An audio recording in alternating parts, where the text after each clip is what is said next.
So he's like, yo, y'all just fleecing the flock. Y'all just getting money off a person. This stuff ain't, in the scriptures. Somebody tell me, what does the word Catholic mean? Universal. Universal. Very good. So when we hear the word Catholic, the entire church was Catholic and still is. The Church of Jesus Christ is Catholic. It is a universal church. Roman Catholic is talking about a specific church, of course, headquartered in Rome. All right. And so that doesn't happen until the church splits. So that's a whole nother class, but just to, everybody understands. All right.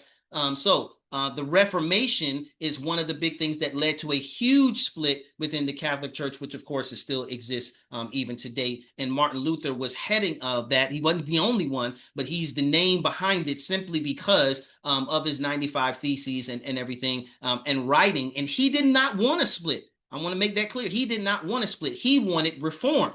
But of course, they would not go with the reforms he was looking for because he like, look, I don't see these indulgences. I'm sorry, I didn't even explain it. An indulgence was like if you have a person in purgatory, you pay the priest a certain amount of money in order to pray or get your person up out of purgatory a little bit earlier. And so he's like, yo, y'all just fleecing the flock. Y'all just getting money off a person. This stuff ain't, in the scriptures. And so he wrote, and whenever you challenge the status quo, you got to be prepared for it. All right. So again, all right, so when the Reformation began in 1517, Martin Luther ended all praying to or honoring of the saints, including St. Nicholas, believing that Christ alone should be the focus. But people like the gift giving. So Martin Luther sought to refocus the people's thoughts on Christ, on the Christ child, which in Old German was pronounced Christkindl, later pronounced Kringle.